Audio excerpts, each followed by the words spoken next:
Hello everyone, my name is Sereno Imperial. I'm a T-Rex VTuber. For anyone who doesn't know me, it's good to see y'all here. Hope y'all doing well, and welcome to my Dino Facts on the Tyrannosaurid Gorgosaurus.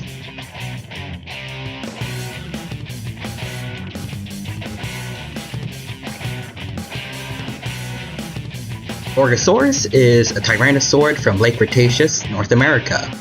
It's one of the only two members of the subgroup of tyrannosaurids called Allotyrannosaurus, with the only other member being the group's namesake and probably T-Rex's most famous cousin, the one and only Allotyrannosaurus itself.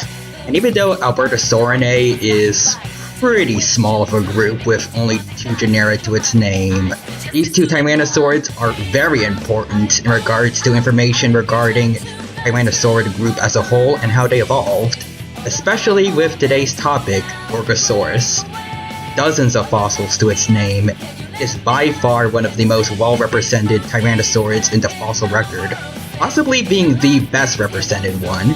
So we know a good deal about how this animal grew, how it lived its life, and we can use that information to fill in the gaps for what we know of other tyrannosaurids as well. There's a lot of good specimens of Gorgosaurus that could be used for this, but why not start with holotype CMN2120, found in 1913 and then described in 1914.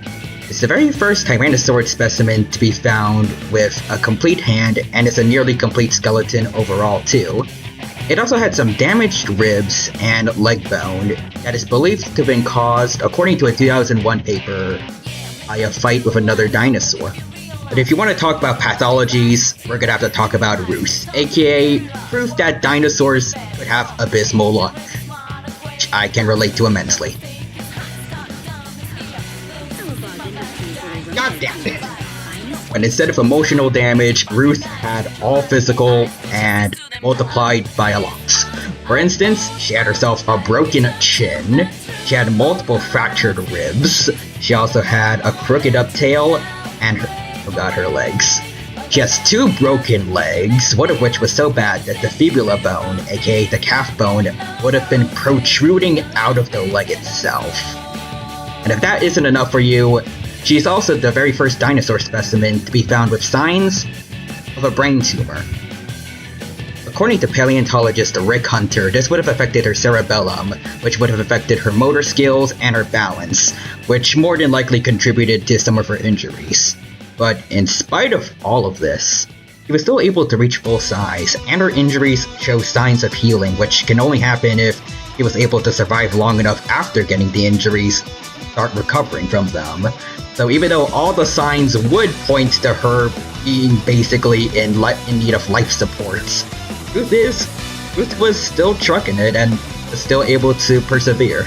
This might have been possible due to her having a mate or possibly pack mates helping to support her while she was injured, or just as likely, she might have just been able to take care of herself and was able to get to this point all on her own as a solitary hunter. But regardless, if she needed help or not, she still managed to live quite a long time in spite of everything that came her way. So good on you, Ruth. We'll always remember you.